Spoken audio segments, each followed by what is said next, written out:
Welcome to this week's live. Excited to try some new technology with everyone today, and I think it's going to be working. Let me know if you can hear the sound, and hopefully that will start coming through here shortly. And just give me a thumbs up that you can hear it, and then I'll get started. So hopefully this is working. This is a really fun new software that gives me a little bit more capacity for adding ingredient lists and better sound and lots of fun stuff. So I'm really excited to be able to share with you two recipes today. And they go really nicely together. So one is a cream of roast tomato soup, and the other is the Tuscan kale salad that's really famous from Dr. Weil. And this is what's in the True Food restaurants, and there's lots of variations of this salad. So I'm going to have some fun kind of starting with the Tuscan kale salad. I do always like to just start with a moment of just centering breath and mindfulness. So if you're just tuning in wherever you are, just take that moment to notice the breath, notice the inhale, notice the exhale.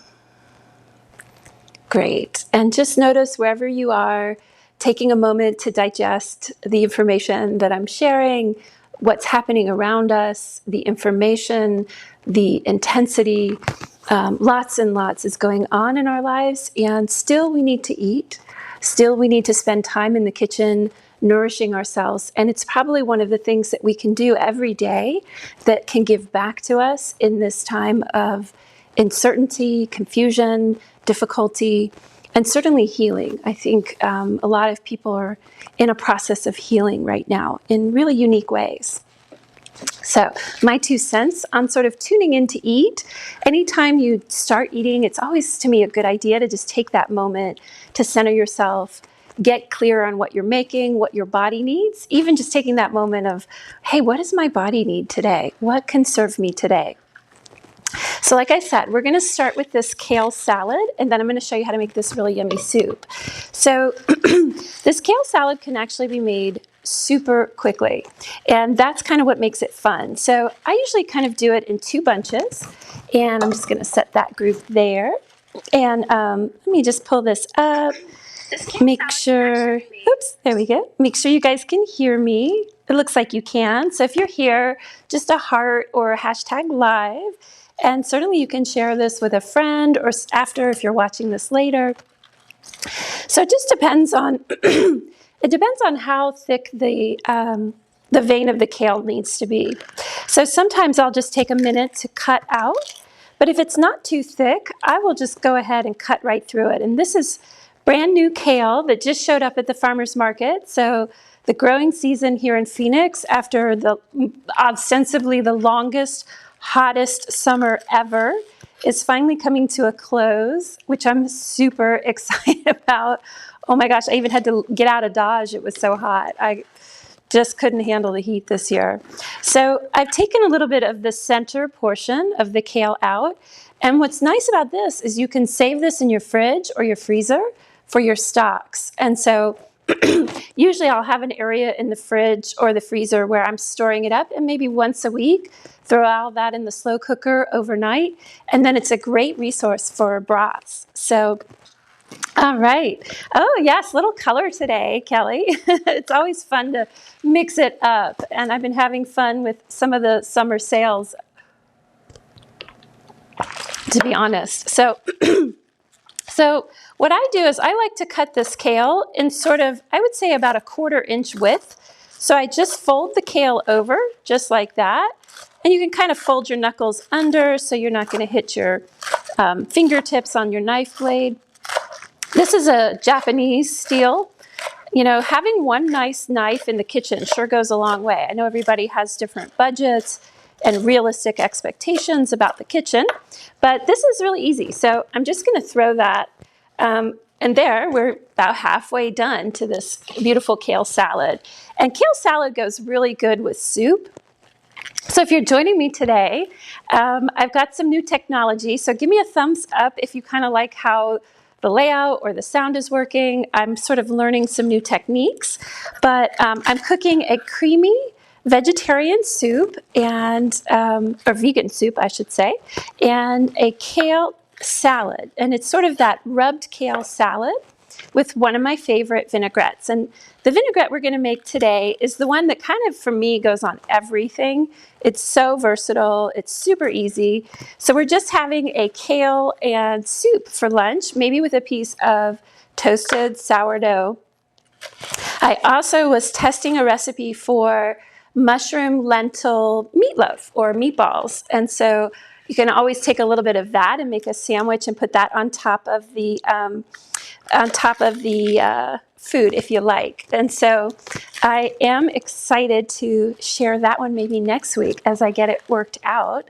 And I've been sharing the recipes in my Facebook group. So if you haven't been joining there, just for ease, it's a little bit easier to find things in there than to circle back onto my timeline. So just put #group if you haven't joined that yet. And this coming week, we're going to be starting to really add more content into the group. So I'd love it if on this live, you could share with me some things that you think might be useful for you in the kitchen. And so, okay, great. So here we have this gorgeous kale. This is fresh. I think it was picked this morning. And so we have this beautiful kale. And oh, yay. So it looks good, guys. Thanks. So if you're just joining in, #live, throw some hearts out there for me. Let me know this is working for you. And I am making a roast tomato soup with a Tuscan style kale salad. So next thing I'm going to do is just make the vinaigrette. Now, you all know the golden rule. Well, I like to call it in the kitchen the golden ratio. What's the golden ratio?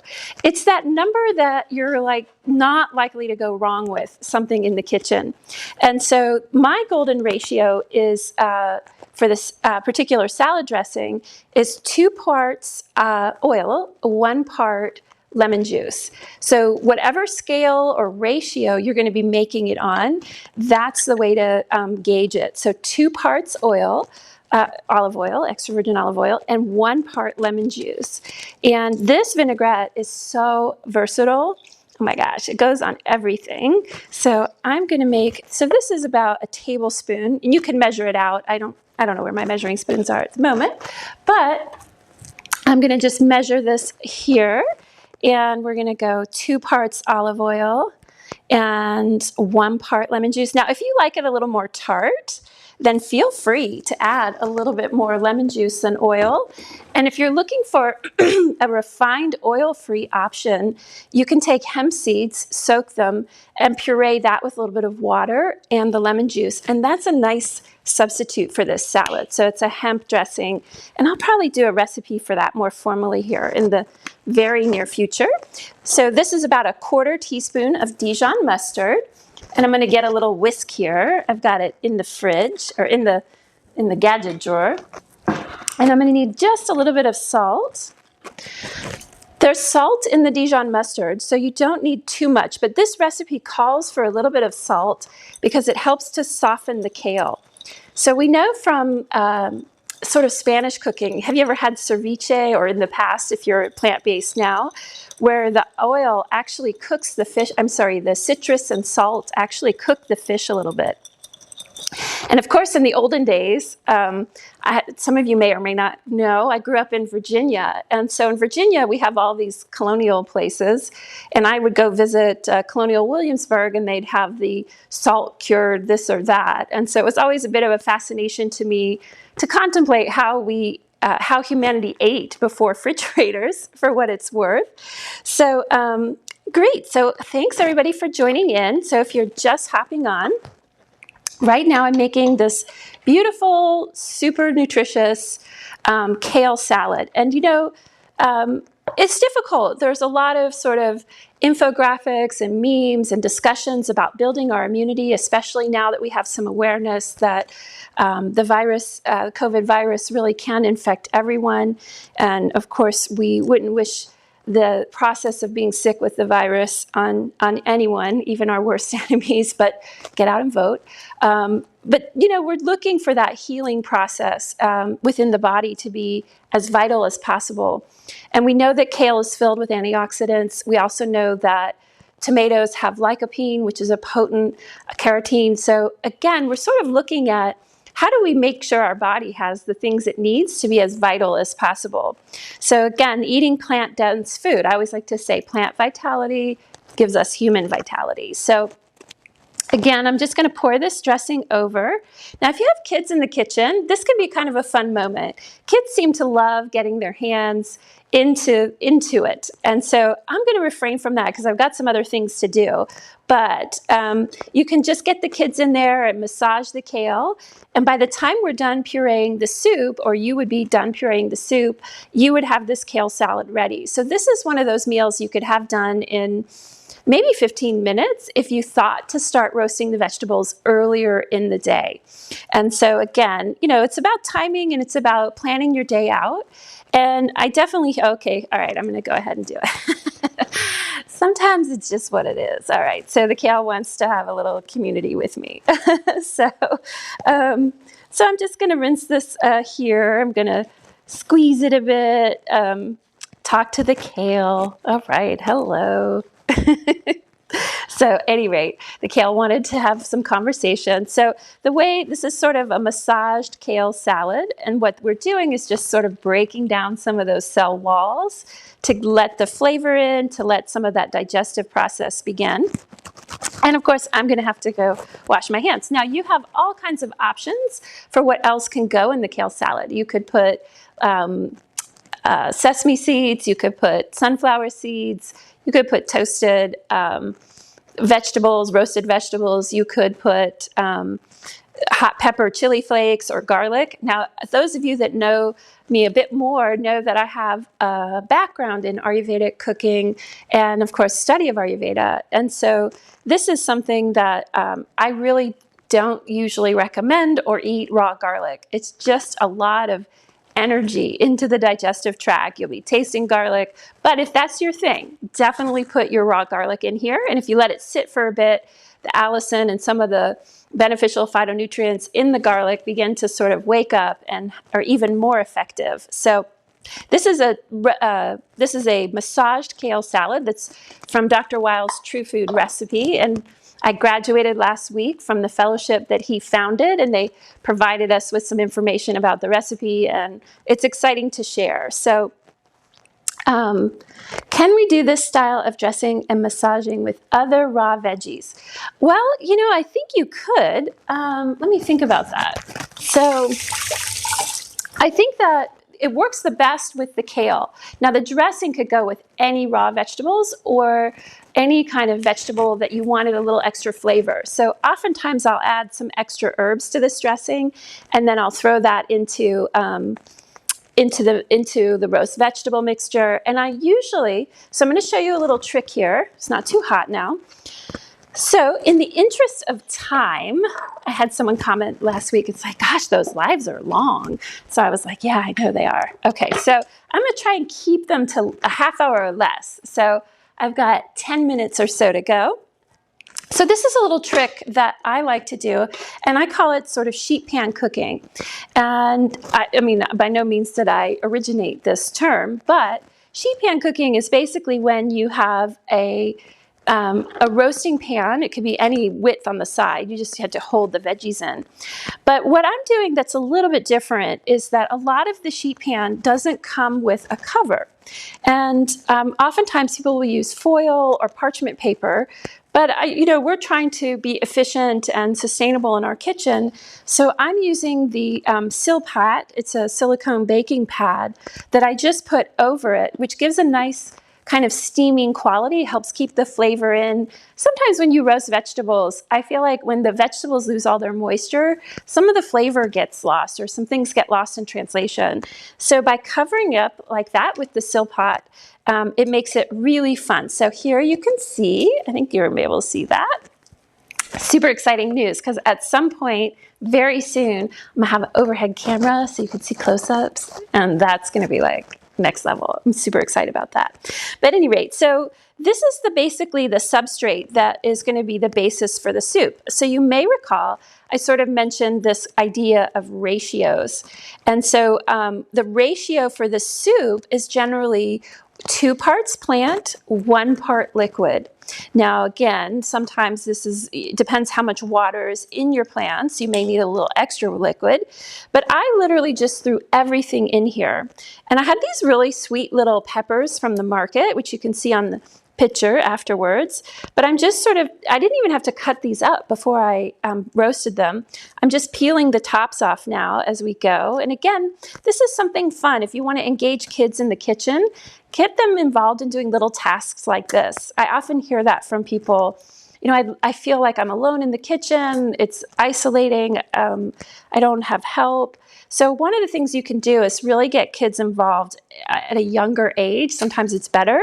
And when they start to really enjoy food or see you enjoying food, oftentimes it gets a little contagious. People just can't help themselves but tune in and get excited. So I know, right? Overhead cam. I think what's going to happen is it's going to be like a side overhead. I have these little magnets, and I'm going to stick it to the vent hood. So every week, a little bit more innovation. And so my little studio here. So basically, now what I have here in my trusty blender, and you can use any style blender. You could have a $40 blender, or you could have the fancy Vitamixes. But I'm just going to throw this all in here. This has all been roasted now at 350 for about 30 minutes. So again, this is a roasted tomato, and I had some basil in there. And here we go. So we're going to just throw all that in, as some peppers, some red onion. And so onion gets a little sweeter. You've probably noticed that when you cook it, it gets sweeter. And so that's a great resource. And then I have here this morning, freshly picked from the farmer's market. So probably about a tablespoon of basil, but you could, as I like to say, go big or go home. And this is probably 2 servings.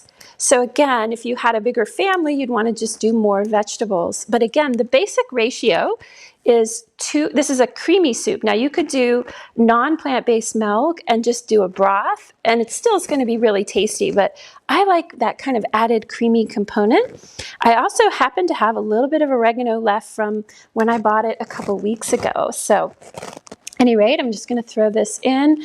Now what I will usually do is after I blend is when I will add the salt. And I don't know what that is exactly about, but my rationale is let's let it blend, let's let the flavors come together and figure out how much salt we actually need. And that is something that helps us keep salt at a sort of moderate pace in the kitchen. So as you can see here, we have approximately, this is maybe a little bit more, about 2.5 cups of plant material. So I've got 1 cup of plant milk. And of course you can make this from scratch, or you can use almond or soy. This is oat milk, which is a little sweeter. So let's throw this on the Vitamix here real quick.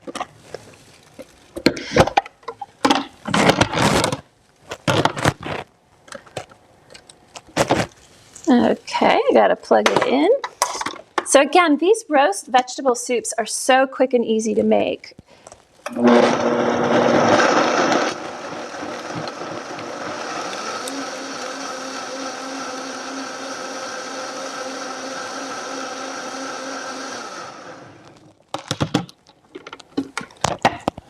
All right, well, that was pretty quick and easy. And so here we go. We're gonna just put all this into this big bowl, but you'll be able to see it as I pour it out. So again, it's just this kind of wonderful creamy tomato, roast pepper, onion soup. And so little known fact about me, for whatever the reason, growing up, I ate a lot of Campbell soup. I don't know what it is. And tomato soup was my go-to. So I'm not really sure what my relationship is. And I think we all have, each in our own unique way, lineage with foods that are part of our everyday, what we eat, what we make.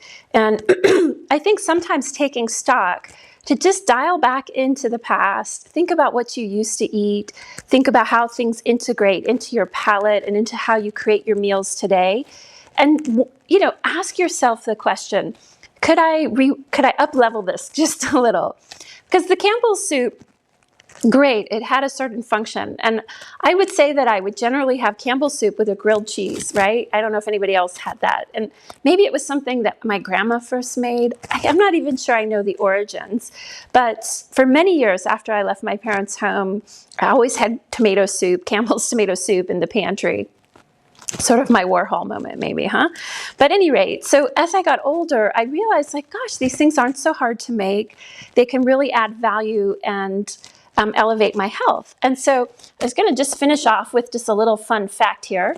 So tomatoes have lycopene, and lycopene is a phytonutrient. And just FYI, there's at least 26,000 phytonutrients. So we really haven't even crossed the bridge in terms of understanding the role of phytonutrients.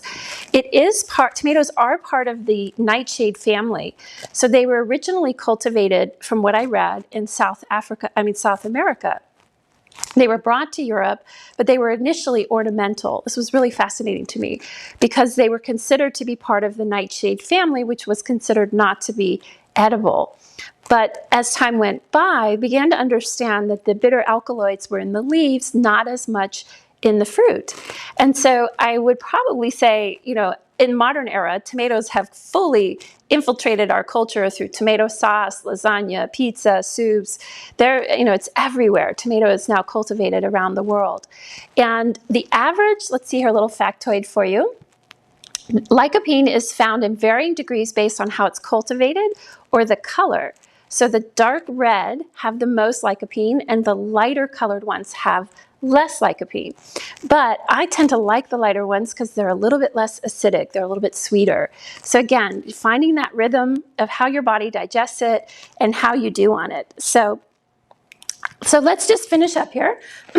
So this is a creamy tomato roasted vegetable soup. So it had roasted tomatoes with basil, peppers from the farmer's market, and red onion. We roasted that at 350 for about 30 minutes. And I have this cover on. So again, these are super handy for when you're roasting. So I have this roasting pan and I just throw this over and I don't worry about using foil, which can be a little questionable health-wise. And I'm going to have this with a crushed kale salad. So you may recall, made this earlier. So now it's been sitting about 20 minutes. So this guy is probably just about ready. If you let it sit for about 15, 20 minutes, the acid and the salt will start to break down some of the cell walls in the kale to give you this wonderful salad. So let's say you're planning your day. So at the very beginning of the day, you could actually roast a whole bunch of veggies. Let's say you wake up at 9 a.m., you throw these things in. They don't have to be warm when you make the soup. You can always warm the soup back up. So this same group of veggies could be resourced into a pasta meal at dinner, or into layers, into a lasagna, or into all kinds of other dishes escaping me at the moment. But again, you can think about throwing that roast pan in the oven, especially as we're all home much more so right now. And then when lunch comes, you can take a portion of those veggies, puree it for a soup, serve it with a little bit of sourdough toast and kale salad. So again, I always appreciate when you all join in today. And of course, I have my big question that I've been asking. So if you have a moment, if you could hop onto this tail end of this video and just tell me if I could be a fairy godmother, which I'm not, I promise. I wish I had a wand that could solve all the things on the planet, but I don't, alas. But if you had a magic wand that could solve your biggest kitchen dilemma, what would be solved for you? Or what is that dilemma? So if you have a second, I'd be so grateful if you could just tell me that, because I'm working on content and material, so I'm not going to reach out to you with an offer or anything like that. I just want to know what is on your mind. What are you thinking about? What's troubling you? What are your challenges in the kitchen? Because I'd like to be part of that solution. Some of the things that I'm creating will be taken offline, but a lot of things are going to stay available for free in Facebook and on my blog. So if you're not following the blog, you can hop over to that where I'm sharing recipes, or the Facebook group. So again, appreciate everyone for tuning in today and sharing your heart space with mine. I just feel like we're all in this together. Everyone's going through a lot. Every conversation I'm having, every connection that I'm cultivating in this time, people are going through very rich and deep transformation. And I truly believe that when we're going through that kind of deep work, eating food that's easy to digest, that nourishes the body, is a big part of the solution of keeping that the awareness, the awakeness of the body and the mind and the spirit aligned. And so again, not everybody likes raw kale, but I think when you cook it with a little bit of acid and salt, it's a little bit easier to digest. But again, not everybody can digest uncooked kale. So if that's the case, you can always steam it just a little bit, start that process of cooking, take it off the heat, let it cool off in some cool water, and add the dressing. So there's no reason not to eat kale unless you literally, under no circumstance, can't digest it. Plus, it's very vital, it's very affordable, and it's packed with folate, iron, calcium, magnesium, all kinds of things that our body needs to function well. So, all right. So again, thanks everyone, and appreciate you joining me with my new technology, and I'm excited to keep sharing this space with you. So have a great weekend, and again, put into the comments below things that you're thinking about and would like to know more about with regards to the kitchen. All right, so I'm going to turn this off.